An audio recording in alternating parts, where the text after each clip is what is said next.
What? Kailangan may asawa at anak ako para mapili akong VP ng kumpanya natin? Joke ba yan, Cathy? Irritableng tanong nga ni Christopher sa kanyang best friend at sekretarya na si Cathy.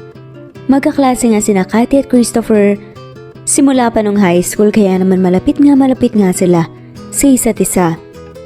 Si Cathy ang kinuha nga niyang sekretarya dahil alam niyang maaasahan nga at mapapagkatiwalaan nga niya ito. Ayon kasi sa aking source, ay sobrang family-oriented daw ng president and owner ng kumpanyang to. Para sa kanya, kung ang isang tao ay responsableng ama at asawa, ay siguradong responsable din itong VP. Paliwanag nga ni Cathy. I still don't get it. I am a responsible person. Magaling ako, matalino, madiskarte at masipag. Ano yun? Matatalo ako ng taong pamilyado na? Kahit mas magaling naman at deserving ako kaysa sa kanya? Hindi naman lahat fair yan. Galit na sabi nga ni Christopher. Wala naman tayong magagawa eh. Hirap na nga lamang ni Cathy. So paano? Kailangan ko talagang magkaroon kaagad ng asawa bukas. At sa makalawa naman, kailangan yung mga anak. Para na rin nilang sinabi na masasayang lahat ng pinaghirapan ko. Alam mo, kung gaano ko pinaghirapan ng oportunidad na ito, Cathy. Masasayang lang ba lahat dahil wala akong asawa at anak? Yun lang yun? Halos tumaas nga ang boses nga ni Christopher. Not necessarily. Malditang sabi naman ni Cathy. Kilala nga ni Christopher si Cathy. Anong kalokohan na naman ang iniisip mo? What if mag-hire tayo ng tao na magpapanggap na asawa at mga anak mo? Halos magliwanag ang mukha ni Cathy sa naisip nga niyang ideya. Seriously? Sarcasticong sabi naman ni Christopher. Pwede naman yun ah. Gate pa nga ni Cathy. Forget it. Naniniwala akong makukuha ko ang posisyon na to dahil magaling ako at hindi ko kailangan ng asawa at anak. Kampanting sabi pa nga ni Christopher. Ang tigas din talaga ng ulo mo eh, no? May credible source nga ako na may asawa at anak ang kukunin nilang VP. Ngayon, kung gusto mong mapalampas ang pagkakataon na to, edi, huwag kang maniwala sa akin. Iritang sabi pa nga ni Cathy. Bumuntong hininga na nga lamang si Christopher. So tell me, Cathy, what is your plan? Hahanap tayo ng babae na magpapanggap na asawa mo at kailangan din natin ng bata na magkukunwaring anak mo. Sad pa nga ni Cathy. That's crazy. May pumapayag ba sa mga ganyang offer? Hindi makapaniwala nga si Christopher sa kanyang narinig. Ang hirap kasi sa'yo. Lumaki kang mayaman eh. Hindi mo alam kung gaano kahirap ang buhay ngayon ng mga tao at kung anong kakayanin nilang gawin para sa pera. May mga nagbebenta nga ng kidney eh. Ano pa naman yang magpapanggap lang sila. Sad pa nga ni Cathy. Fine. This position means so much to me. So sige, papayag na ako. Pero kailangan makakuha tayo ng matinong mga tao. Matino na magpapanggap na asawa ko at mga magulang na magpapanggap na anak ko. Baka mag-backfire lang sa atin eh. Pag-aalala pa nga ni Christopher. Huwag mo nang alalahanin yan. Ako nang bahala maghanap ng taong magpapanggap. Ang alalahanin mo lang ay ang paghahanda sa pagiging VP mo at kung paano mo babayaran ang utang na loob mo sa akin. Bahala ka na. Pero pa nga ni Cathy. Puro ka talaga kalokohan. Natatawang sabi nga ni Christopher. Samantala nagsimula na ngang maghanap si Cathy ng magpapanggap na asawa at anak ni Christopher. Isang araw ay tinawagan nga nito ang binata para makilala na nga niya ang babaeng magpapanggap na asawa niya. Nagkasundo silang magkikita nga sila sa isang Chinese restaurant.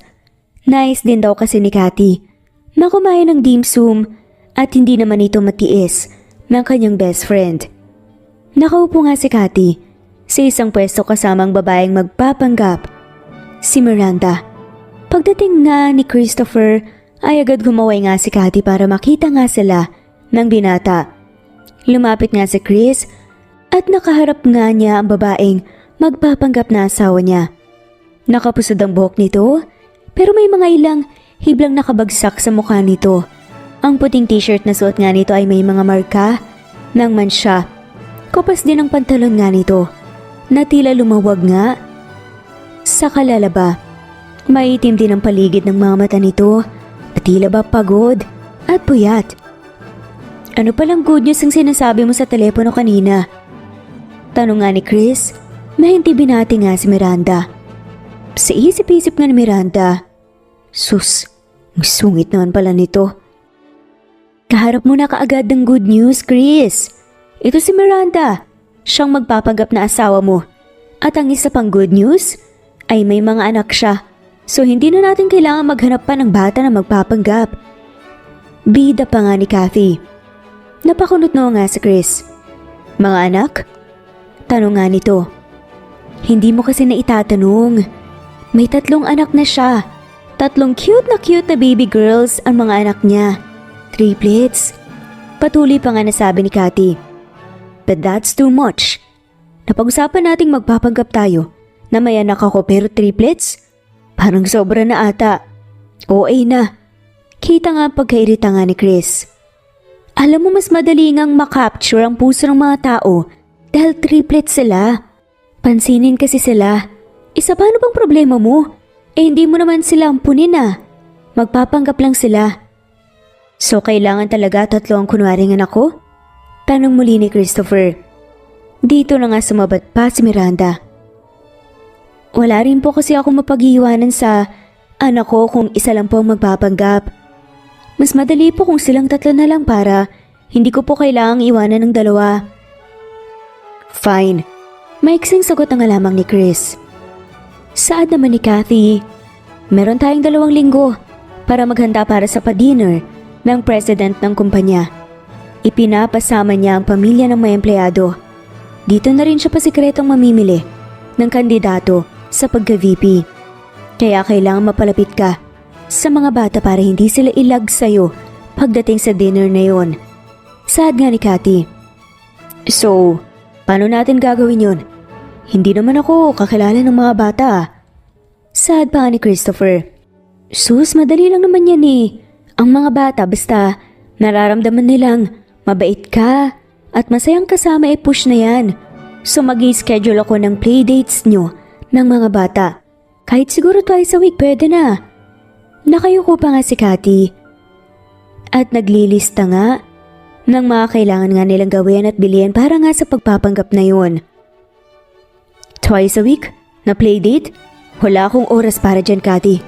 Ikaw ang sekretarya ko, dapat alam mo yan. Saad naman ni Chris. Yup, ako ang sekretarya mo. Kaya naman, na-clear ko na ang weekends mo para may oras kang makipag-bonding sa mga bata. Saad pa nga ni Kathy. Kailangan ko nang umalis. Ano pa bang kailangan kong gawin? Iritadong tanong pa nga ni Chris. Kailangan ko ng budget ah. Malditang sabi pa nga ng sekretarya nga nitong si Kathy. Budget for what? Gulat na tanong naman ni Chris. Budget! Para sa bayad natin kay Miranda at sa mga anak niya. Pati na rin pambili ng mga damit at gamit nila. Paliwanag nga ni Kathy habang naglilista ulit. Ha? Natigilan si Christopher. Kailangan nilang magmukhang asawa at mga anak mo na tunay, di ba? Pues, wala silang maayos na damit para sa event. Fine. Maiksing sabi na nga lamang ni Chris, sabay abot nga ng kanyang ATM card kay Kathy. Nakangisi namang iniabot nga nito ang card. Isa shopping ko kayong mag-iina. Wika nga ni Kathy kay Miranda at kumindat pa nga ito. Para maging kapanipaniwala nga ang kanilang pagpapanggap, kailangan maging komportable nga sila sa isa't isa. Kaya isang araw, ay pinupunta nga ni Kathy si Christopher sa isang restaurant para sa kanilang dinner ni Miranda. Boss, saan ka pupunta? Tanong nga ni Kathy na makitang palabas na nga ng kanyang opisina sa Chris. Uwi, it's 5 p.m. Lumagpas na nga ako sa office hours eh. Kasual na sagot pa nga ni Chris. May dinner kayo ni Miranda, hindi ba? Paalala pa nga ni Kathy. Ah, ngayon ba yun? I-cancel mo na lang muna. I'm tired. At may papanoorin pa akong basketball game online. Akmang lalabas na nga ulit sana si Chris nang harangan nga ito ni Kathy. Gusto mo bang maging VP O gusto mong manood ng basketball game for the rest of your life? Malditang tanong nga nito. Fine. San ba yan? At anong oras? Tanong nga ni Chris. Sa Wine Steakhouse at 6 p.m. traffic ngayon kaya sakto lang ang dating mo for the dinner kung alis ka na ngayon din. Nag-pre-order na rin ako ng food para makakain ka na agad. Parang nanay nga nasabi pa nga ni Cathy. Sigurado ka bang hindi ikaw ang tunay kong ina? Biro pa nga ni Christopher. Ew! Sabi naman ni Cathy na inilabas pa nga ang dila at kunwari nasusuka. Eksakto ng alas 6 nga ng hapon nang dumating nga si Christopher sa restaurant. Ihinatid na nga siya sa kanyang lamesa ng waitress. Wala pa si Miranda at bahagyang nainis nga si Christopher. Ayaw na ayaw nga niya sa taong late. Maya-maya pa ay napalingon na nga siya sa entrance ng restaurant at nakita nga niyang isang babae na nakasuot nga ng isang mahabang dress na may slit sa harapan, kaya naman kita niyang mahahaba at makikinis nga nitong binti. Hapit sa bestida, ang tunay na kurba ng katawan nito. Ang buhok na nito ay naka-perm at ang makeup nga nito ay bagay na bagay sa kanyang balat. Napanganga na nga lamang sa pagkabigla si Christopher.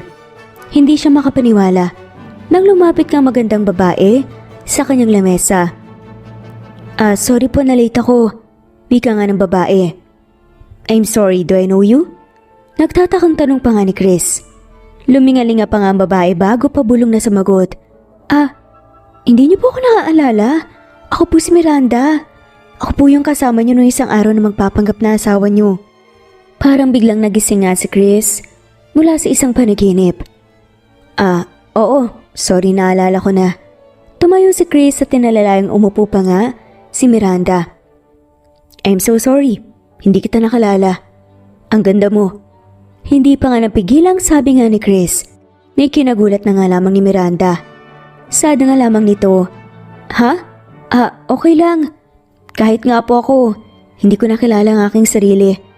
Ang gaganda po kasi nitong mga binigay ni Ma'am Cathy sa akin ng mga damit sapatos at bag. Nakangiting sabi pa nga nito. Don't call her Ma'am Cathy.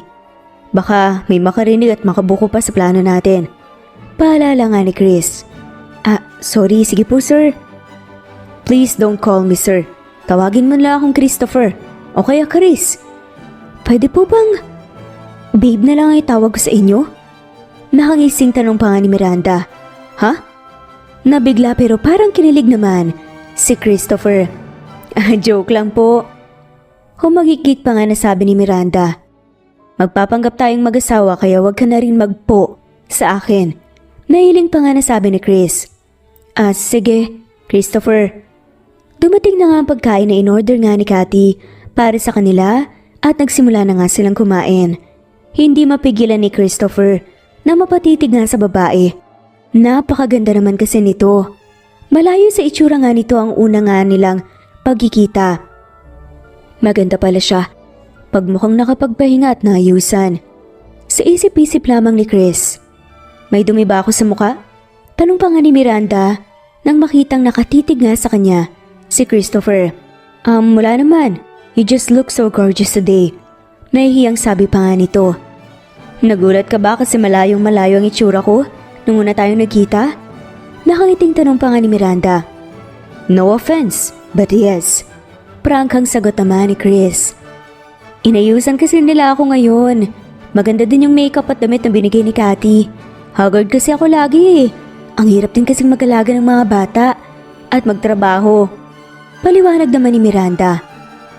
Wala ka bang katulong sa pag-aalaga sa kanila? Wala Dati meron, yung lola ko pero namayapa na siya.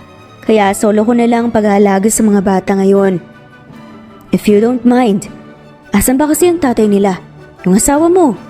Usisa pa nga ni Chris. Ang totoo, naiintriga nga siyang malaman kung single ba si Miranda.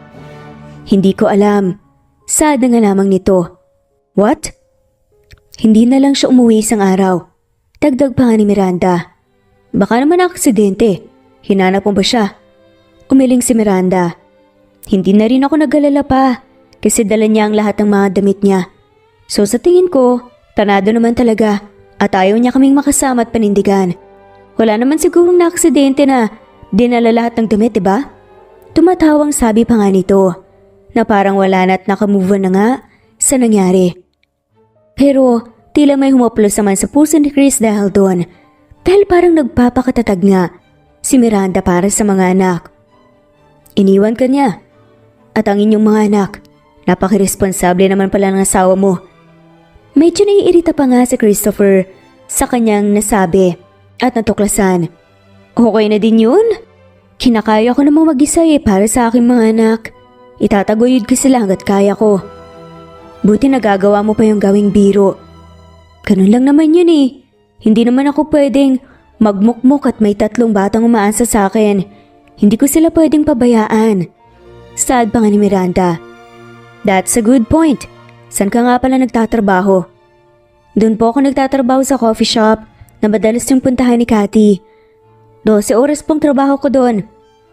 Nakakapagod naman pala yung trabaho mo tapos pag-uwi mo, mag-aalaga ka pa ng 3 anak mo. Ganun po talaga pag magulang, lalo na kapag single mom. Masaya silang kumain. Nagkwentuhan nga sila at nagulat nga rin si Christopher dahil hindi niya akalain na magkakasunto pala sila ni Miranda. Pareho rin sila ng tipo sa pagkain, pelikula at musika. Nang makatapos na nga silang kumain, ay inalok nga ni Chris na ihatid si Miranda. Naku, wag na. Abala pa sa'yo Alam kong pagod ka na rin sa trabaho. Binigyan naman ako ni Cathy ng pang-taxi. Ayos lang ako. Nakangiting sabi pa nga ni Miranda. Okay lang, gabi na at wala na ring traffic. Pagpupumilit pa nga ni Chris, hindi rin niya maiwasan. Hindi niya mapigilan ng sarili. Nalilito siya. Pumayag naman si Miranda at nang nasa labas na nga sila ng bahay, nakaramdam nga si Christopher ng awa. Napakaliit kasi ng bahay ni Miranda at lumang-luma na nga rin. Bago pa nga bumaba si Miranda, nagpasalamat pa nga ito sa binata. Maraming salamat nga pala. Salamat, son. Itong binayad niya sa akin para sa pagpapanggap namin. Napakalaking tulong nito sa amin ng mga anak ko. May diferensya sa mga mata nito ang isa sa mga triplets kaya kailangan itong maoperahan bago pa ito tuluyang hindi makakita. Kwento nga ni Miranda. Tila nahabag naman si Chris. Kailan naman siya operahan? May mga preparasyon pang gagawin at may pila din sa ospital kaya sakto naman pagkatapos ng event sa opisina ninyo, maoperahan na siya. Sad nga ni Chris. You know what? Baka gusto mo akong maimbitahang mag-tsa sa bahay mo para makilala ko ng triplets. Hindi alam ni Chris kung bakit excited nga siyang makilala ang triplets. Samantalang nung una naman, ayaw niya at wala nga siyang pakialam. Naku, nakakahiya naman po. Maliit lang ang bahay namin Lumang-luma na. Tsaka baka busy ka pa, syempre. Napailing si Chris. Wala namang problema doon. Hindi ba't gaya ng sabi ni Cathy? Kailangan maging malapit din sa akin ang mga bata. Para hindi halatang nagpapanggap lamang tayo. Sad pa nga nito. Oo nga pala. Sige na nga. Halika na, pumasok ka na muna para makapagtsaa. Pumayag na nga rin si Miranda. Kahit nahihiya nga siya sa kanyang bahay. Alam niyang anak mayaman nga si Chris at hindi ito sanay sa mga bahay na tulad nga ng kanila. Nang pumasok nga sa bahay ang dalawa, nadatnan nga nilang naglalaro ang 3 cute na batang babae. Ang dalawa, nakaupo nga sa sahig at naglalaro nga ng bahay-bahayan habang isa naman na may sakit sa mata, nakaupo sa sofa. Mga anak, may bisita tayo. Bati nga ni Miranda. Nanay, nandito ka na! Halos sabay-sabay na sabi nga ng triplets at yumakap ang mga to sa kanilang nanay. Christopher, ito ang mga anak ko. Si Bernadette, Brenda at ang bunso namin na operahan si Brianna. Pagpapakilala nga ni Miranda. Ikinagagalak ko kayo makalala. Nakangiting sabi naman ni Chris. Hello po, kaibigan ka po ng nanay namin? Tanong nga ng bibong si Bernadette.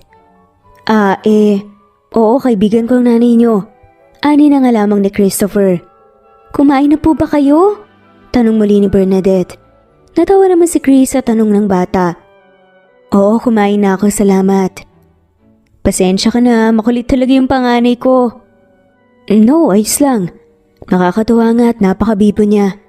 Para siyang matanda kung makipag-usap. Oo, may pagka-matured talaga ang isang yan. 5 taon pa lang sila, pero si Bernadette na ang nag-aasikaso sa mga kapatid niya kapag nasa trabaho ako.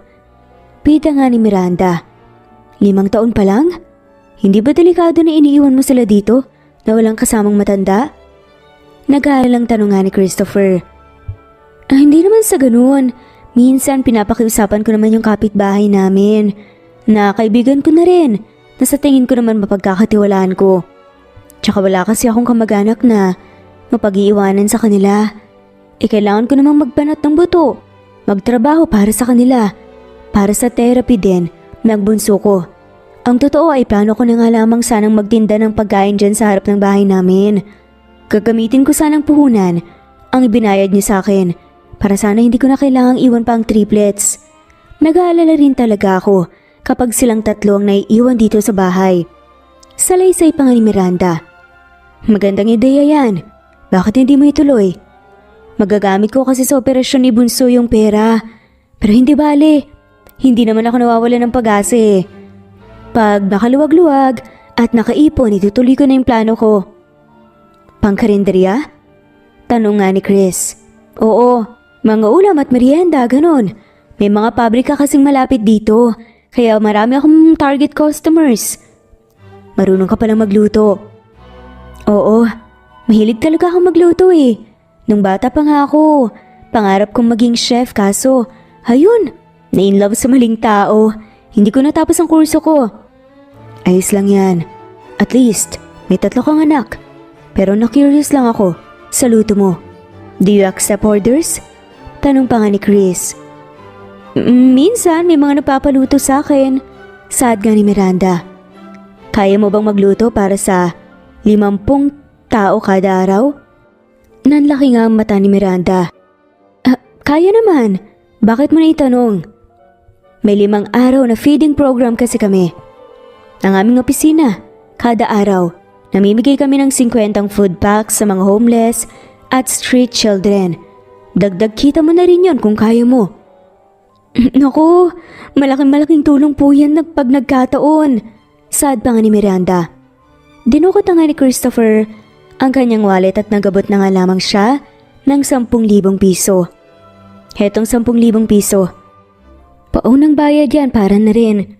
May pambili ka ng mga sangkap at rekados. Kada araw bibigyan kita ng 10,000 piso para sa 50 food packs. 5 araw lang naman ang feeding program eh. Sana kayanin mo. Naluluha pa ang mga mata ni Miranda sa tuwa. Napakalaking tulong po nito sa amin, Sir Chris. Masaya akong makatulong sa inyo. Naputol nga ang kanilang pag-uusap nang lumapit nga si Brenda at tinabutan nga ng laruan. Natasa nga si Chris. Inom po muna kayo ng tsaa. Nakangiting sabi nga nito. Ay oo nga pala yung tsaa mo. Sandali lang ha. Magbibihis lang ako at ipagtitimpla na kita ng maiinom.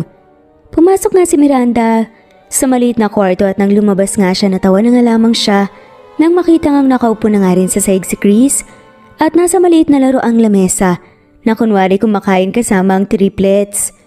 Ko, pasensya ka na. Makukulit talaga ang triplets. Natatarantang sabi pa nga ni Miranda. No, it's okay.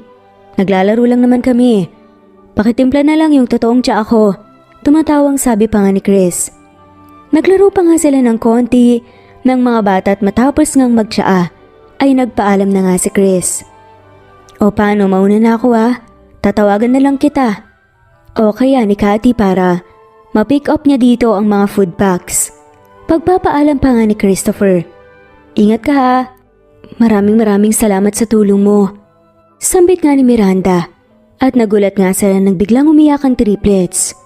Oh, bakit kayo umiiyak? Nag-aalalang tanong pa nga ni Miranda.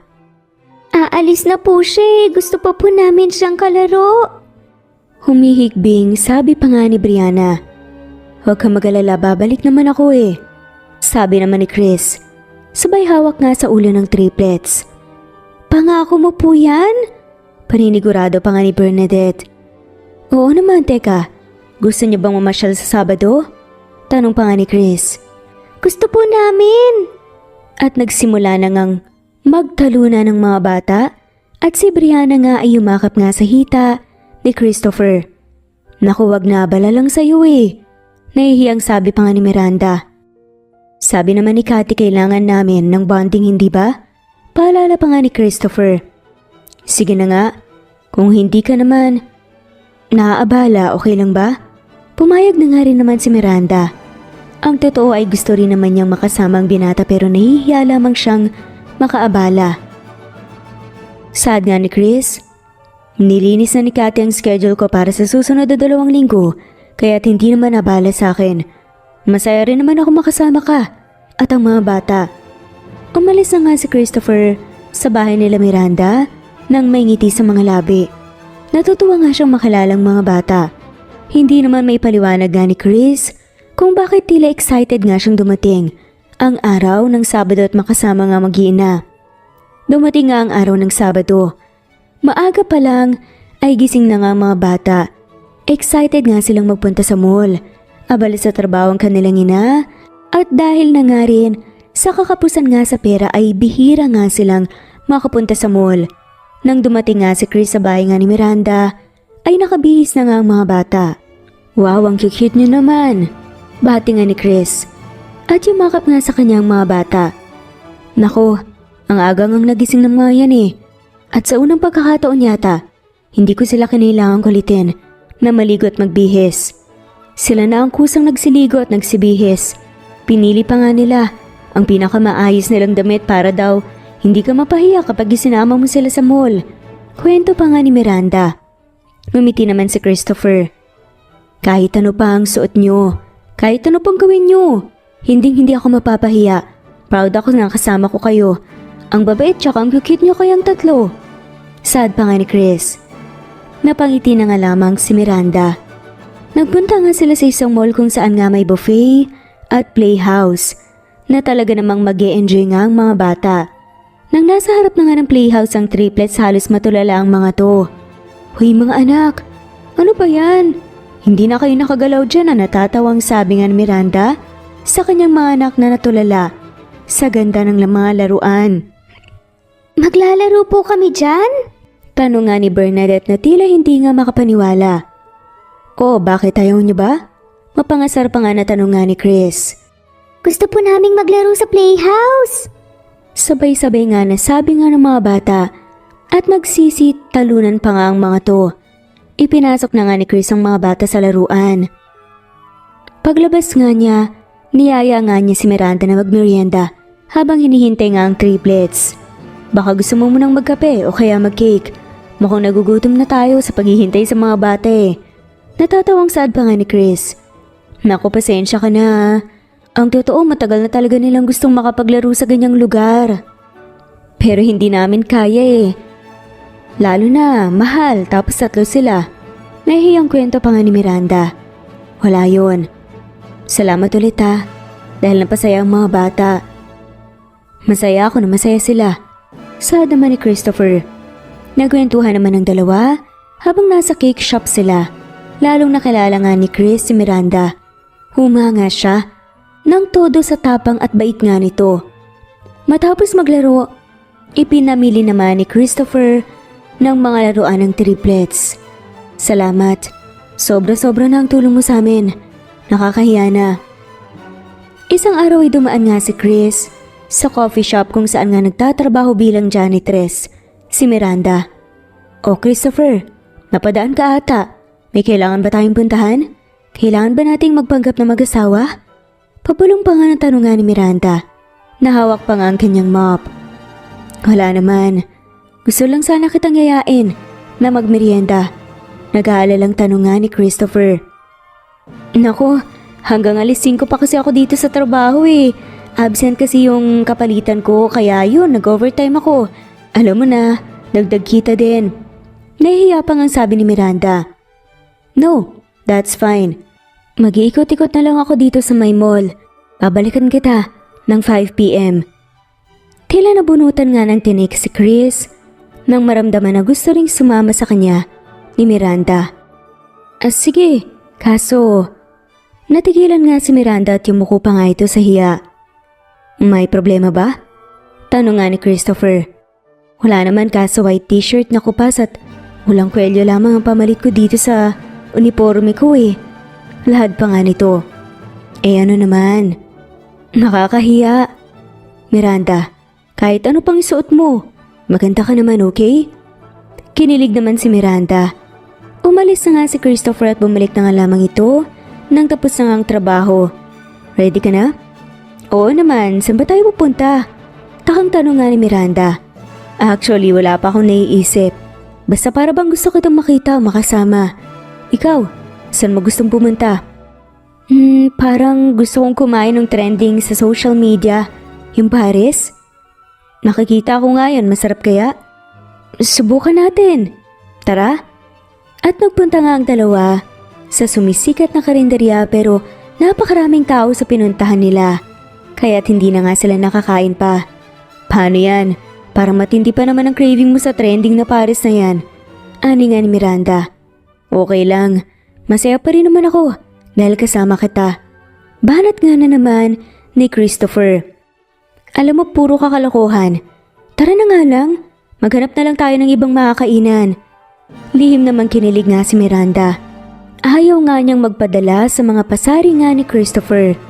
Napakagwapo nga ng binata.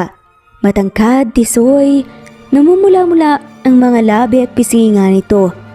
Napakatalino pa nga, galing sa ubod ng yaman na pamilya. Parang imposible namang magkagusto nga ito sa kanya na single mother na nga, galing pa sa mahirap na pamilya at walang tinapos. Maganda rin naman si Miranda. Mahaba ang kanyang itim na buhok at mabibilog ang mga mata na may mahaba at kulot na pilikmata. Maninipis ang kanyang mga labi at ang magkabilang pisngi niya ay may malalalim nga na dimples na lumilitaw nga sa tuwing umingiti siya. Maganda rin ang katawan ni Miranda. Kahit pa may 3 mga anak na nga siya, ay nanatiling maganda ang kurba ng kanyang katawan. Sa kabila ng lahat ng kanyang katangian, alam niyang imposibleng magkagusto sa kanyang tulad nga ni Chris dahil mahirap lamang siya at walang pinag-aralan. Maagang naulila nga si Miranda at sinikap nga niyang makapagtapos ang pag-aaral pero nagmahal siya ng maling tao. Maaga nga siyang nagkaanak at ang lalaki naman ay iniwan din siya. Ilang buwan lamang matapos nga niyang mga anak. Simula noon mag-isa na nga niyang itinaguyod ang kanyang mga anak. Pero ibang ligayang nararamdaman niya tuwing kasama niya si Christopher. Nalulungkot nga siya na malapit nang matapos nga ang kanilang pagpapanggap. Naging malapit na nga rin sila dahil 2 linggo rin halos ang ginawa nga nilang pagpapanggap, pagbabanding at minsan nga kasama pa nga nilang mga bata kaya pati ang triplets ay napalapit na nga rin sa binata. Dumating ang araw ng family event ng kumpanya. Isinama nga ni Christopher sila Miranda at ang mga bata sa event. Giliw na giliw ang mga tao nang makita nga ang mga bata at tila nga naman napaka-cute at napakabibo nga nila. Madami din naman ang nakapansin kung gaano kaganda si Miranda ng araw na yon. Ang ibang tao naman ay hindi mapigilang magkomento kung gaano ka-sweet sila Miranda at Christopher sa isa't isa. Marami ang natuwa at nagsabi na napakasaya ng kanilang pamilya. Magandang araw ho, Mr. President. Magalang na sabi ni Christopher. Magandang araw din. Nakakatuwa ang iyong mga anak. Nakakatuwa na kitang-kita kung gaano kasaya ang inyong pamilya. I'm sure, isa kang mabuting ama at asawa sa kanya. Nakangiting sabi pa nga ng presidente ng kumpanya na si Sir Albert. Salamat po, nakangiting sabi nga ni Chris. Halos tumandag ang puso niya sa papuring yun. Nagkaroon nga siya ng pag-asa sa posisyong kanyang inaasam-asam. Pero parang sa kaibuturan ng puso niya ay meron pa nga siyang mas gusto na mas malalim pa. Nagulat ang lahat nang nagtungo nga sa entablado si Mr. Albert at tinawag ang kanilang atensyon. Can I please get everyone's attention please? Nakangiting sabi nga ng matanda. Patakbong pumunta nga si Cathy sa tabi ni Chris. I-announce na pala ng president ang bago niyang VP. Ngayon, gulat na tanong nga ni Chris. Oo daw eh, itinago niya ito sa lahat kaya't lahat din na sorpresa. Dagdag pa nga ni Cathy. Ayos na siguro yan. Nakakakaba rin namang maghintay.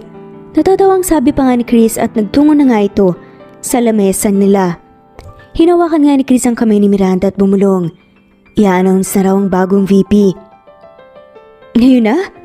Gulat din na tanong nga ni Miranda. Oo daw sabi ni Cathy.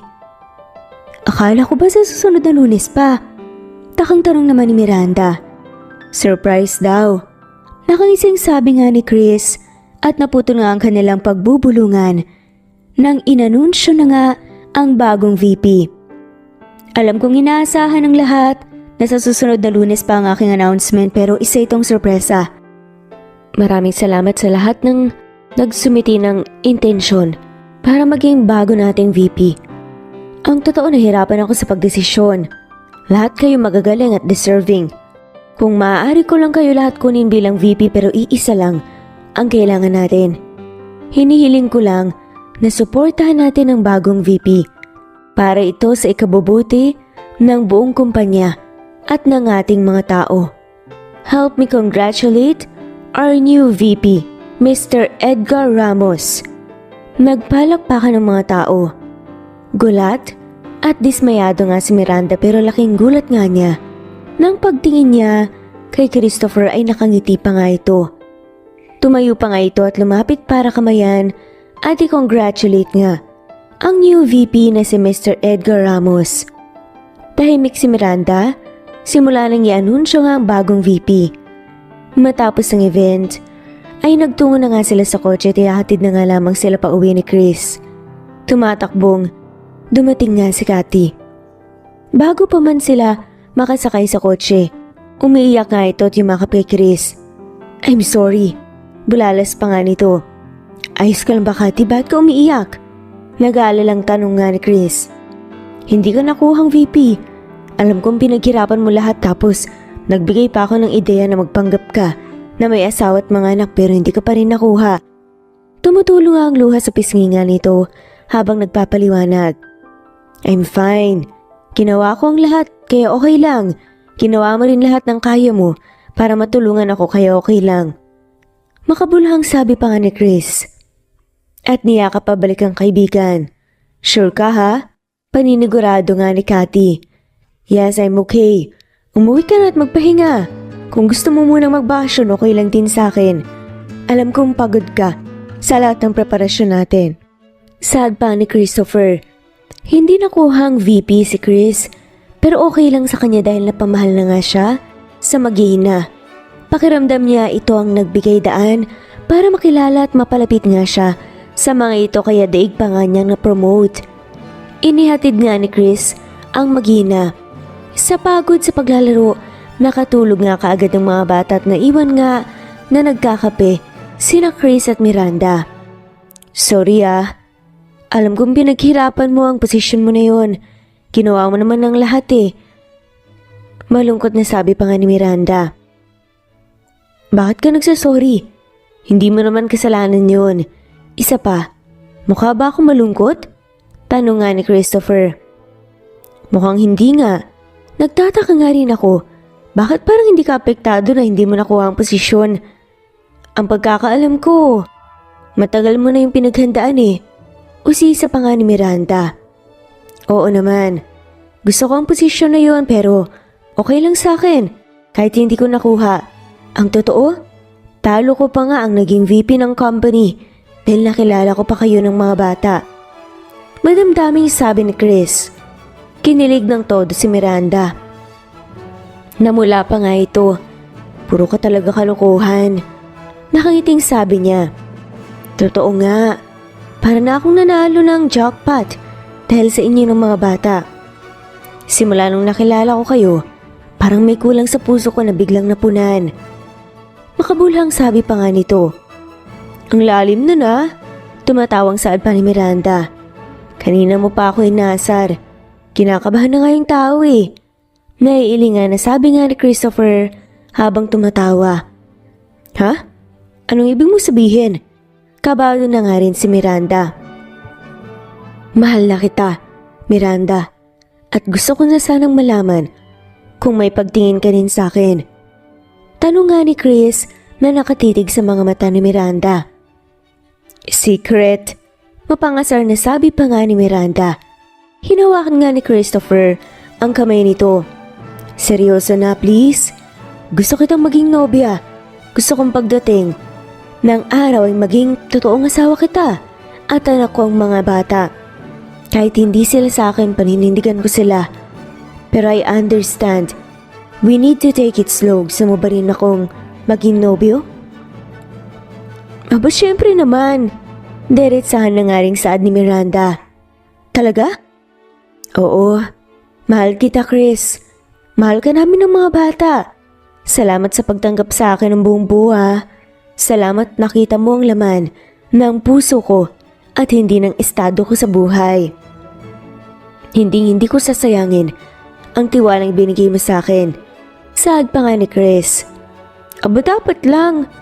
Pabirong pinanlakihan nga ng mga mata ni Miranda ang binata. Naghalakhakan ng dalawa at nagyakap pa nga ng mahigpit pagkatapos ay hinagka ng binata ang noo ni Miranda. Naging masaya ang kanilang relasyon. Halos 2-3 beses nga sila kung magkita kapag araw na pareho silang may trabaho at tuwing linggo naman ay family day nila kasama ang triplets. Tuwing Sabado naman ay date night nila. Lingid nga sa kanilang kaalaman ay matutuklasan pala ng papa nga ni Christopher ang pagpapanggap nila. Isang araw pumunta nga ang matanda sa kondo ni Chris at galit na galit nga ito. Ano ang nalalaman ko na may asawa at mga anak ka daw? Galit na tanong nga ng papa ni Chris, si Don Ramon. Wala yun, papa. Kabadong sad na nga lamang ni Chris. Kinakabahan siya para kina Miranda at sa triplets. Lumaki siya sa istriktong ama dahil ang kanyang mama namatay nga sa panganganak sa kanya. Anong wala? Mismo ang presidente ng kumpanya ang nagsabi sa akin. Napahiya ko dahil ako na papa mo ay walang kaalam-alam na may asawa at mga anak ka na pala. Halos sumigaw na nga sa galit ang Don. The truth is, nagpanggap akong may asawa at mga anak dahil yun ang hinahanap ni President Albert para susunod na VP. Nagalin lang ang paliwanag ni Chris. Alam niyang kahit anong paliwanag niya, magagalit ito sa kanya. Nakakahiya ka.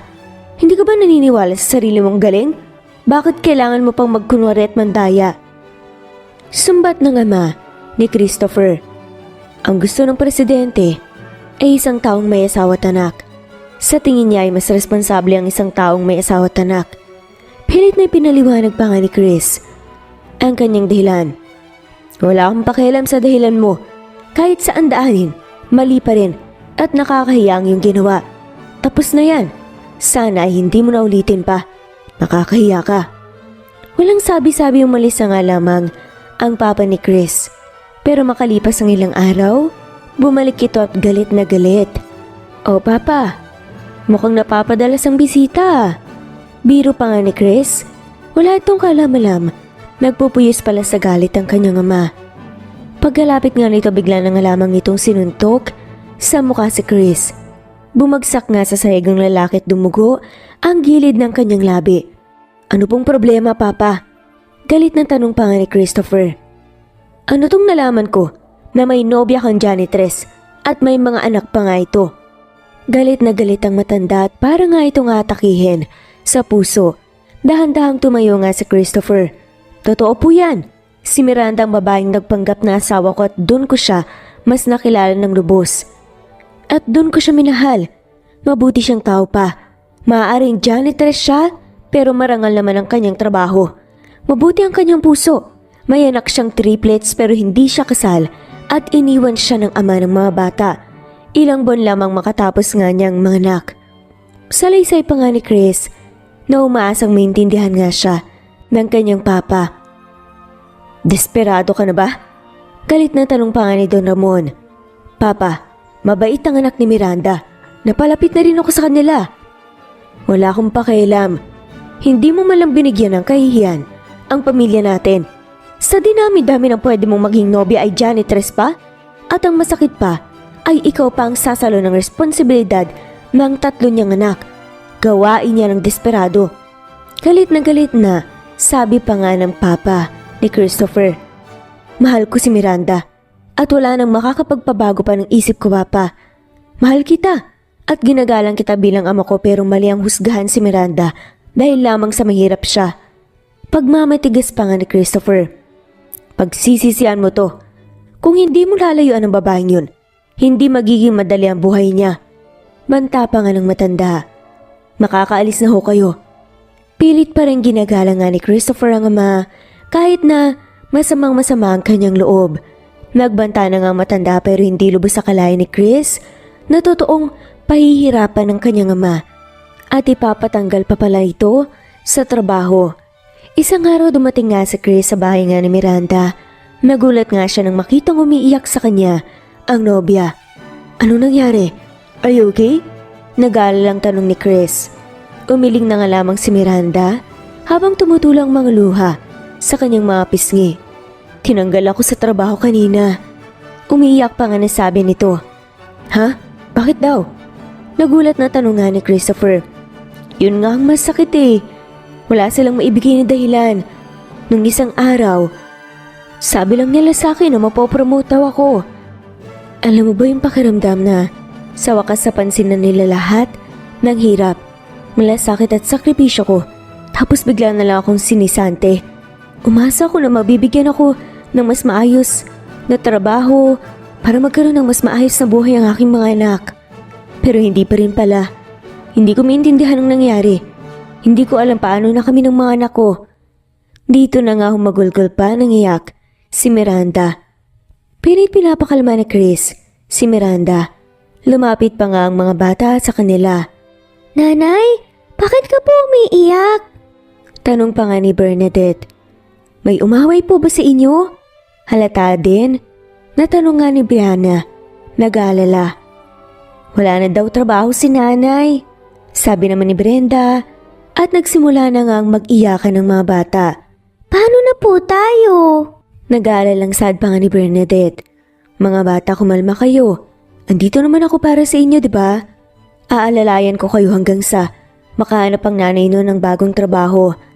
Pilit pinapakalma ni Chris ang mga bata. Talaga po?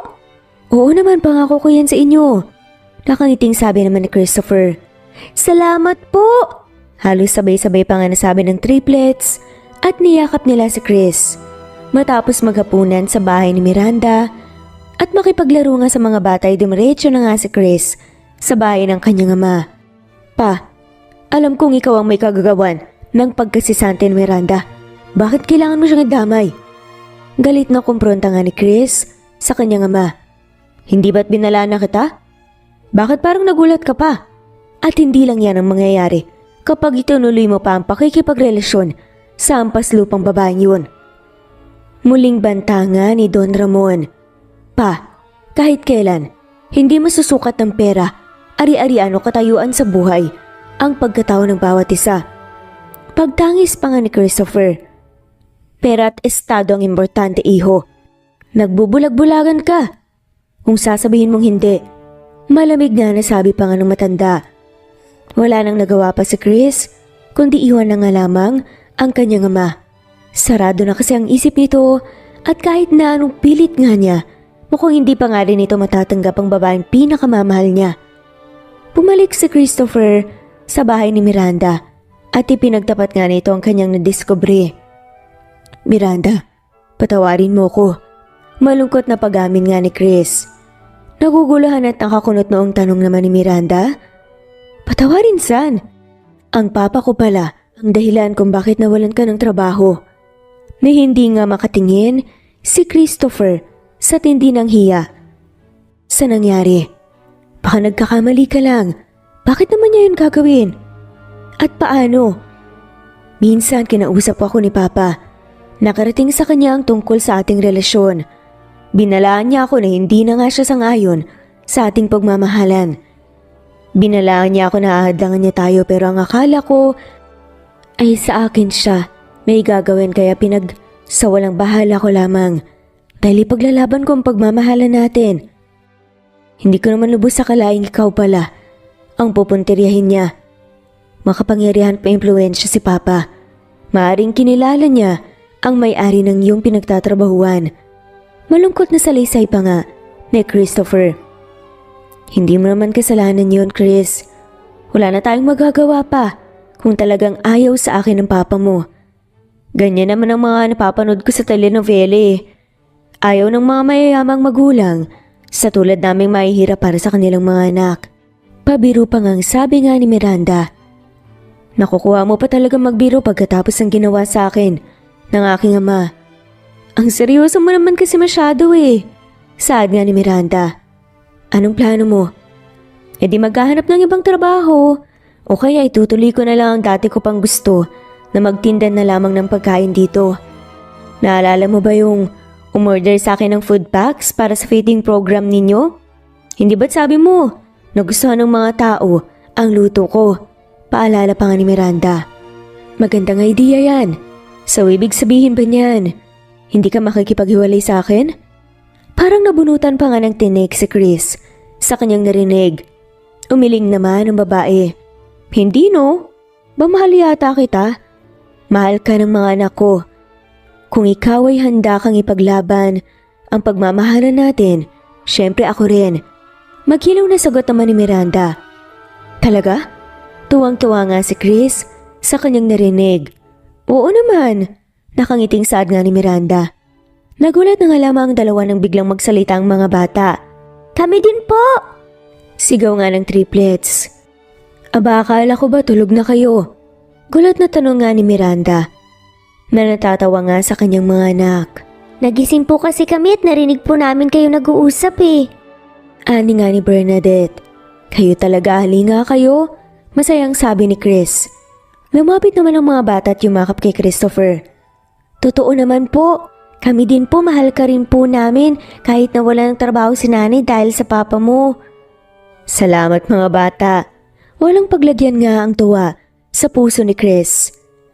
Ngayon, mas napagtanto niya na may mga bagay pa nga na mas importante kesa sa pera at kapangyarihan at mali ang kanyang ama.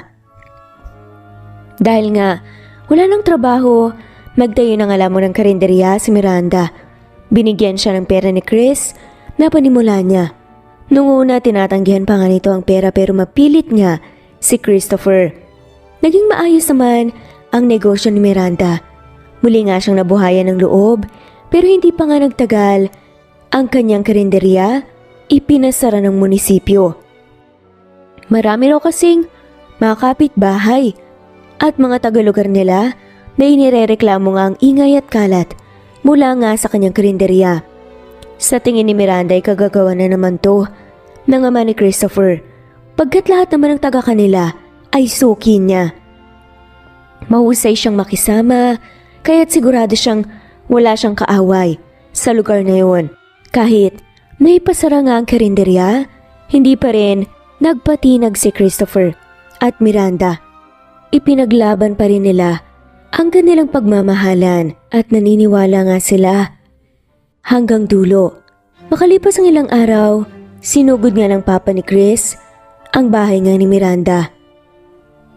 Galit na galit nga ito dahil nga sa kabila ng lahat ng kanyang ginawa hindi pa rin naghihiwalay si Christopher at Miranda.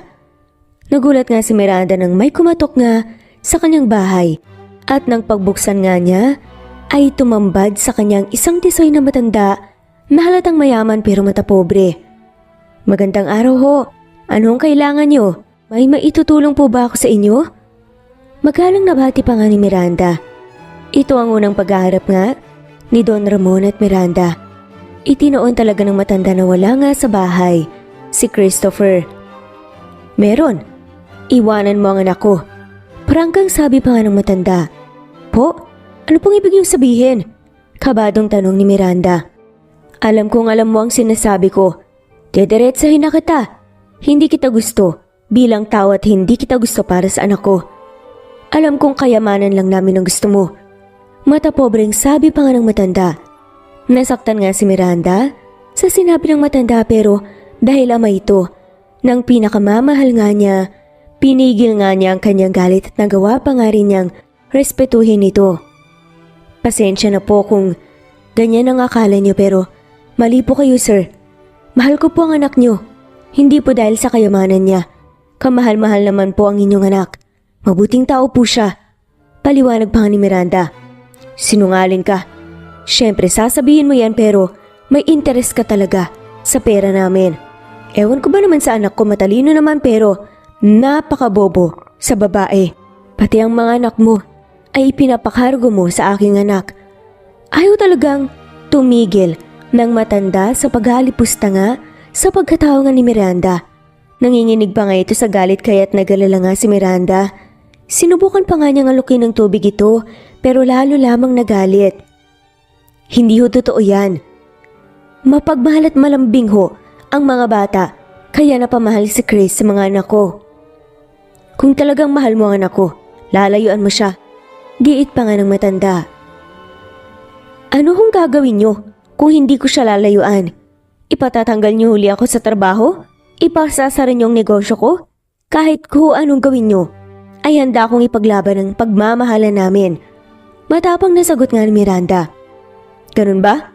Pwes, itatakwil ko si Christopher sa aming pamilya at itatakwil din siya ng buong angkan namin. Hindi na nga siya kikilalanin ng kahit na sino sa aming pamilya. Iisipin naming namatay na siya at wala na nga siyang lugar sa aming pamilya. Banta pa nga ng matanda na mayaman. Dito na umiyak ng todo si Miranda. Kung siya lamang ang pagmamalupitan ng matanda ay kanyang kakayanin pero kung itatakwil nga si Christopher ng lahat ng kanyang pamilya ay hindi niya ito mapapayagan. Alam niya kung gaano kamahal at gaano kalapit si Chris sa kanyang mga kamag-anak at masasaktan nga ito kapag nangyari ang sinasabi ng matanda. Huwag po. Lalayuan ko na po siya. Kung ako lang po ay kaya kong magtiis. Maging ang mga bata ay handang magtiis may ipaglaban lamang ang pagmamahalan namin ni Chris. Pero kung pasasakitan niyo si Christopher, ay gagawin ko na lamang pong hinihingi niyo. Hindi ko kakayaning masaktan o malungkot si Christopher. Humahagulugol pa nga na sabi nga ni Miranda. Pathetic. Sarkasikong sabi nga ng matanda at tumalikod nga ito para umalis. Naupo nga sa sofa si Miranda at tumiyak ng umiyak. Hindi niya alam. Nang nasa labas na pala, ang matanda ay bigla nga itong nahirapang huminga at bumagsak sa sahig. Buti na nga lamang at nasa labas nga ang triplets at naglalaro. Nakita nga nila ang pagbagsak ng matanda at sinalo nila ito para wag mabagok ang ulo. Agad din silang humingi ng saklolo sa kanilang mga kapitbahay. Nanay! Nanay, nahimatay po si Papa ni Tito Christopher! Tulungan mo po kami! Sigaw pa nga ni Bernadette. Si Brenda at Brianna naman ay sumigaw din ng sumigaw hanggang sa narinig na nga sila ng kapitbahay. Lumabas din agad ng bahay si Miranda at sinaklolohan ng matanda. Agad nilang dinala sa ospital si Don Ramon. Nang masiguro nga nilang ayos ang matanda ay aalis na nga rin sana sila pero pinigilan sila ni Christopher. Miranda, saan kayo pupunta? Muling nagbanta ang iyong papa. Kung kami lang, kaya naming tiisin. Pero nagbanta siya na itatakwil ka ng buong angkan mo kapag itinuloy mo ang pakikipagrelasyon sa akin. Lumuluhang na nga, nasaad ni Miranda. Magiging masakit nga yan para sa akin pero mas masasaktan ako kung mawawala kayo ng mga bata. Hindi ko kakayanin pag nawala kayo sa akin. Hindi ba't nangako ka? Nakakayanin natin lahat ng to? Paalala pa nga ni Christopher. Naputol ang kanilang pag-uusap nang tawagin nga ng nurse si Christopher. Sir, nagkamali na po si Don Ramon. Sad pa nga ng nurse. Pumasok ka na muna sa kwarto ng papa mo. Uuwi na muna kami. Sa susunod na tayo mag-usap. Asikasuhin mo muna ang papa mo at mas kailangan ka niya ngayon. Hangad kong umigi ka agad ang pakiramdam niya. Sinserong sabi pa nga ni Miranda. Salamat Miranda. Sana dumating ang panahon na makita rin ni Papa ang kabutihan na nakikita ko sa iyo. Isang babaeng napakaganda at napakadalisay ng puso. Emosyonal na sabi nga ni Chris. Nagyakapan nga ng mahigpit ang dalawa at pagkatapos ay niyakap nga rin ni Chris ang mga bata. Umalis nga ang mag-iina, inalok pa nga sila. Naihatid nga ni Christopher pero tumanggi nga si Miranda at nais nga niya nga sikasuhin ni Christopher ang kanyang papa. Pagpasok nga ng kwarto, nakita nga ni Chris na nakadilat na nga ang kanyang ama. Umupo nga siya sa tabi ng kama at hinawakan nga ang kamay ng ama. "Kamusta na ho kayo, papa?" Tanong pa nga ni Chris. "Anong nangyari sa akin?" Mahina ang boses ng matanda. Tila bulong na lamang yun at hinahabol nito ang paghinga. "Inatake ho kayo sa puso sa labas ng bahay ni Miranda. Bumagsak ho kayo nang paalis na ho kayo. Mabuti na nga lamang po at nasa labas naglalaro ang mga bata at sinano nila kayo. Kaya't hindi na bago kang ulo nyo." Kwento nga ni Chris. "Paano kung masasalo ng mga bata?" Tanong nga ng matanda. "Tatlo ho sila eh. At pinilit nilang saluhin ang bandang ulo nyo para huwag kayong mabagok. Nagasgasan pa nga ho ang mga bata sa pagsalo sa inyo." Paliwanag nga ni Chris sa matanda na tila duda pa na tinulungan siya ng mga bata. Naputol ang kanilang pag-uusap nang pumasok na nga ang doktor. Tinawag pala ito ng nurse nang magkamalay ang matanda. Ipinaliwanag nga ng doktor kay Don Ramon ang nangyari sa kanya at ipinaliwanag din siya sa mga kailangan nga na gawin para maiwasan nga ang muling atake sa puso. "Mabuti na lamang ho at nadala kayo rito kaagad. Kung nahuli ho kayo, baka critical na po ang lagay nyo. Mag-iiwan ho ako sa nurse ng mga reseta ng gamot at mga pag-iingat na kailangan niyo pong gawin." Pagkasabi nga nun, umalis na nga ang doktor. Bumaling naman kay Christopher si Don Ramon. "Sinong nagdala sa akin dito sa ospital?" "Si Miranda ho, papa." Biglang tumulang mga luha ng matanda. "Pawag na ho kayong umiyak. Makakasama ho sa inyo ang mas stress." Pumunta ako sa bahay ni Miranda para takutin at talipustahin siya. Pero nang inatake ako, tinulungan pa rin niya ako. Maging ang mga anak niya, tinulungan ako. Nakakahiya sa kanila, anak. Tama ka nga. Mabuti siyang tao at mabuti ang pagpapalaki niya sa kanyang mga anak. Kung ibang tao sigurong ginawan ko ng ganun, ay baka pinabayaan na lamang ako sakali ang mag-isa. Umiiyak pa nga na saad nga ni Don Ramon. "Magpalakas na lang ho kayo, papa. At para pag magaling na kayo, ay makapunta kayo sa kasal namin ni Miranda." Pilyong sabi pa nga ni Christopher. "Siya nga, ikakasal na ba kayo?" Ngumiti nga si Don Ramon at wala na nga itong bahid ng galit kay Miranda at sa mga anak nito. Naging daan ang kanyang pagkakasakit para makita nga ng Don na mabuti nga siyang tao na hindi naman totoong pera lamang ang habol niya kay Christopher. "Hindi pa ho ako nagpo-propose, papa. Pero siya ang babaeng gusto kong pakasalan. Bago ho kayo nagkamalay, ay nakikipaghiwalay na po siya sa akin. Hindi raw ho niya kakayanin na pasakitan niyo ako nang dahil lamang sa kanya. Kaya daw niya na magtiis kung sa kanya gagawin ang pagpapahirap. Kakayanin daw niya. Pero ang pasakitan niyo ako dahil lamang sa kanya, hindi niya kaya." Sad pa nga nito. "Ganyan niya ako kamahal, papa. Patawarin mo ako, iho." Mapagpakumbabang sabi na nga lamang ng matanda nang makapag-isip-isip. "Hindi na ho ako galit sa inyo, papa. Nung una malungkot ako dahil hindi niyo ako suportado sa mga taong nagpapasaya sa akin pero hindi naman ho ako galit sa inyo." Saad pa nga ni Chris. "Kung ganoon, ay pabayaan mong tulungan kita sa bagay na yan." Pilyong sabi pa nga ni Don Ramon. Nang sabihin nga nito na malungkot nga siya. "Talaga, papa? Tutulungan mo ako mag-propose kay Miranda at sa mga anak niya?" Kulot na tanong pa nga ni Christopher. "Oo, anak. Ako nang bahala sa'yo." Pagmamayabang pa nga ng matanda. "Bago ang lahat, ay magpagaling muna kayo.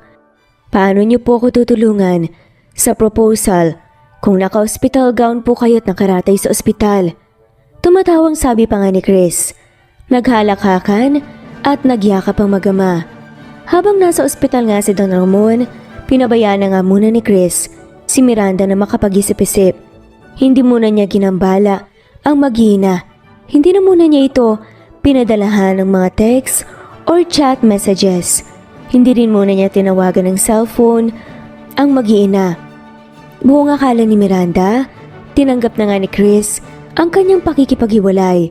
Madalas itong umiiyak pero pilit nga niyang tinatago sa mga anak ang kanyang pagdadalamhati. Nang makalabas nga ng ospital, si Don ay nagpumilit nga itong pumunta sa bahay ni Miranda. Gusto na nga niyang personal na humingi ng tawad kay Miranda at sa mga bata. Nais din niyang magpasalamat sa mga ito sa pagdala sa kanya sa ospital. Laking gulat naman ni Miranda nang makita sa kanyang pintuan ng matanda. Ano hong kailangan niyo? Nilayuan ko na ho ang inyong anak. At hindi na rin po siya nagpaparamdam sa akin. Tinanggap na ho niya ang aking pakikipaghiwalay. Wala na ho kayong dapat ikabahala pa. Hindi niyo na ho ako kailangang problemahin pa. Baka humapano pa kayo niyan. Sadyang napakabuti nga na ang puso ni Miranda. Nakuha pa nga niyang alalahanin ang matanda kahit na naging masama ito sa kanya. Kaya nga nandito ako, iha, para makiusap sa'yo na wag mo nang layuan ang aking anak. Nahihiyang sabi pa nga ni Don Ramon. Ano ho? Bakit naman po? Nagugulhang tanong ni Miranda. Sana wag mong iiwan ang aking anak, Miranda. Mahal na mahal ka niya. Hindi ko ho kayo maintindihan. Hindi po ba't gusto niyong hiwalayan ako ng anak niyo? Dahil sa tingin niyo ay isang hampas lupang oportunista ako? Patawarin mo ko, iha. Nagkamali ako. Tama ang aking anak. Hindi nasusukat ang pagkatao sa pera at yaman o ari-arian. Kung ibang tao siguro, ang nilait at pinagsalitaan ko ng masasakit ay baka pinabayaan na ako mamatay. Nangatakihin ako sa puso pero kayo. Maganda ang pagpapalaki mo sa mga anak mo. Tinulungan pa ako. Mabuti ang puso nyo. Matatahimik na lamang siguro ako kung ikaw ang mapapangasawa ng anak ko. Madamdaming saad pa nga ni Don Ramon. Ay teka lang po, masyado na po ata kayong advance ha. Wala naman ho kaming napag-usapan tungkol sa kasal ha. Kulat na saad pa nga ni Miranda. Wala pa. Halakak naman ang matanda. Anong ibig niyong sabihin? Nagugulhang tanungan ni Miranda. Bumaba mula sa kotse si Chris at naglakad papunta sa harapan ng babae. Sa buhay ng isang tao, bihira kang makakakita ng tunay na pagmamahal at handang magsakripisyo para sa iyong ikabubuti. Mapalad ako na nakilala kita, Miranda, at hindi ako makakapayag na mawala ka pa sa akin. Madamdaming sabi nga ni Christopher at lumuhod na nga ito sa tuhod nga. Nilabas ito ang isang maliit na kahon mula sa bulsa. Gusto kitang makasama sa habang buhay. Gusto kong maging ama sa iyong mga anak at sa mga magiging anak pa natin. Will you marry me, Miranda? Mangiyak-ngiyak pa nga na tanong nga ni Chris. Tumingin si Miranda kay Don habang nakangiti, tumango na nga lamang ang matanda. Gusto rin kitang maging daughter-in-law. Gusto kita para sa aking anak at gusto ko ring maging lolo sa mababait mong mga anak at sa magiging anak niyo pa ni Chris. Sana mabigyan mo ng pagkakataon ng aking anak. Hirit pa nga ng matanda. Papa naman, pabayaan mo na ako mag-propose. Pagbibiro pa nga ni Chris. Napatawa na nga lamang sila. Oo naman, Christopher. Gusto rin kitang makasama habang buhay. At Don Ramon, gusto ko rin ho kayong maging biyanan. At sa tingin ko ho, magiging mabuti kayong lolo sa aking mga anak at sa mga magiging anak namin. Nakaiting sabi nga ni Miranda, pero nangingilid ang luha sa kanyang mga mata. Tumayo si Christopher at isinuot na nga kay Miranda ang singsing. Mahal na mahal kita, Miranda. Bulong nga nito, mahal na mahal din kita, Christopher. Bulong nga ni Miranda. Lumabas na nga rin ng bayang triplets at nagtaka sila kung anong nangyari. Ano pong nangyayari dito? Tanong nga ni Bernadette. Mga bata, pumayag nang magpakasal sa akin ng inyong nanay. Masayang sabi ni Chris. Talaga po, Tito Christopher? Tatay na lang ang itawag niya sa akin simula ngayon. Nakangising sabi pa nga ni Christopher. At nagtakbuhan papunta nga sa kanyang mga bata. Binuhat nga ni Christopher ang mga bata habang sumisigaw pa nga ang mga to. Yay! May tatay na kami! Lolo naman ang itawag niya sa akin. Singit naman ang matandang doon. Talaga po? Di ba po ayaw niya po sa amin ni nanay? Tanong nga ng mga bata. Patawarin niyo ako sa aking pagkakamali, mga bata, at salamat dahil namulatan ako sa katotohanan. Hindi importante ang pero o ari-arian ng isang tao. Ang pinaka-importante ay ang laman ng puso nito. Salamat din at pinilit niyo akong saluhin. Nangatakihin nga ako sa puso. Kung hindi dahil sa inyo, baka nabagok na ako. Mahabang salaysay pang na matanda. Wala po sa amin yun. Masaya po kami, nalolo ka po namin. Magalang nga nasabi pa nga ni Bernadette at niyakap naman ang triplets ang matanda. Ako na ang sasagot sa pagpapa-opera at pagpapa-therapy sa bunso mong anak Miranda. Nakangiting sabi pa nga ni Don Ramon. Naku, wag na po. Nakakahiya naman po sa inyo eh. Hindi niyo po kailangan tumbasan ang ginawa namin para sa inyo. Ama ho kayo ng lalaking pinakamamahal ko. Lahat ho ng taong mahal ni Christopher, mahal ko na rin. Emosyonal na sabi nga ni Miranda. Hindi ko naman binabayaran ang kabaitan niyo sa akin, Miranda. Gusto ko lang din sanang maging mabait tulad niyo.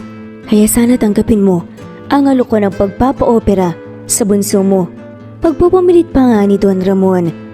Miranda, tanggapin mo na yan.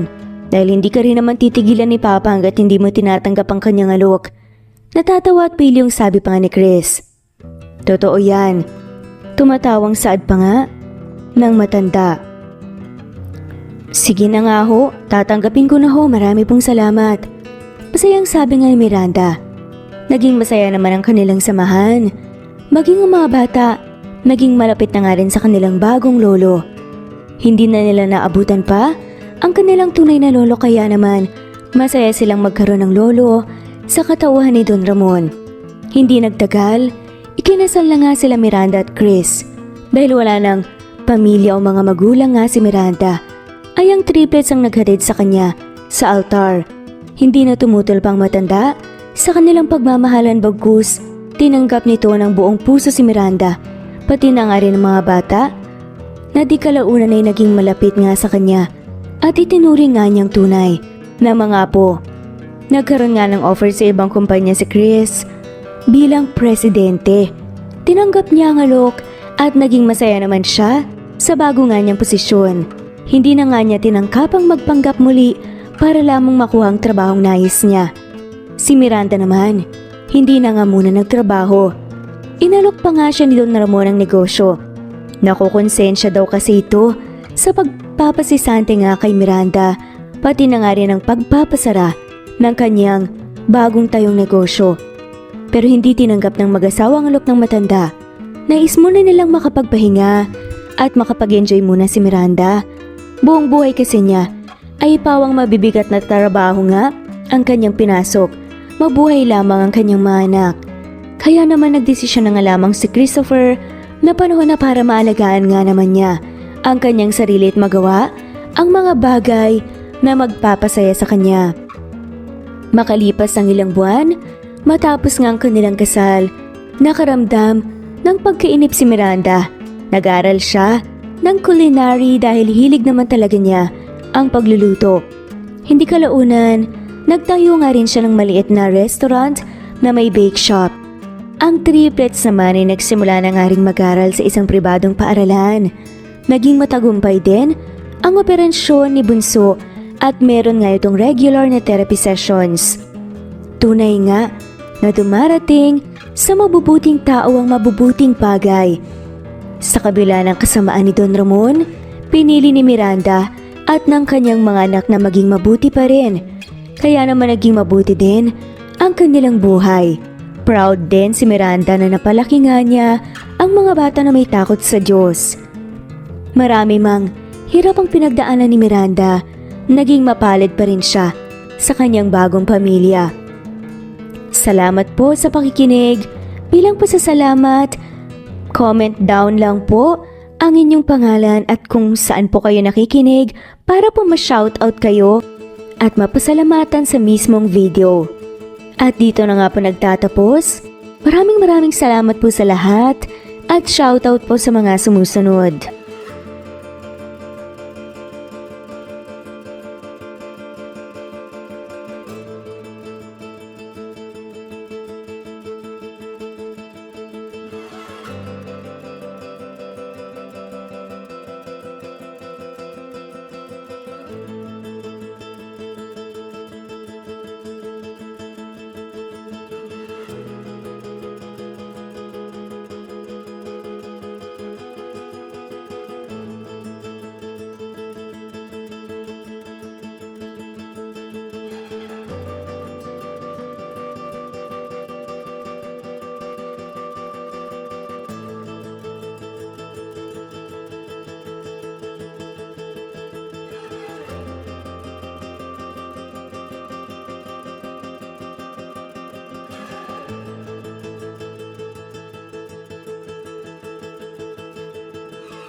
Merlin Pascual, Alma Buenaventura, Fatma Mansul, Juby Hernandez, Chubby Doll of Malaysia, Melinda Villanueva, Helen Murillo, Presbyteros Rose, Cleo Waling, Ofelia Gaetano, Mary Chris Balanay, Lavina Galang, Merlin Barosa, Jen, Elimana Lili, LV Rebolledo, Juanita Tomaneng, Nesbeth Hanaban Rosemary Corpus, Andre Corpus, Maricar De Peralta, Lorna Kuldip, Fatima, Teresita Schmid, Yunesha, Romana Gorospe, Juliet Kaday, Aliyah Mirandilla, Helena Infante, Merlin Bilbar, Rosemary Vasquez, Luz Viminta Malabanan, Cynthia Loquias, Zenny De Vera, Alice Fernando, Chubby Doll, Mirna Galagar, Jessita Maun, Lolita Belnas, Eileen Perlita, Marie Ferlin, Janice Marukin, Jocelyn Lovina, Kidim Tess, Maria Alma Parcon, Julieta Hermosura, Agnes Embalsado, Nena Vallejo, Chela Piliada, Marie Nicolas, Josephine, Megan Vlogs, Lloyda Salon, Oscar Flores at shoutout na rin po sa lahat ng mga walang sawang sumusubaybay. Maraming salamat po.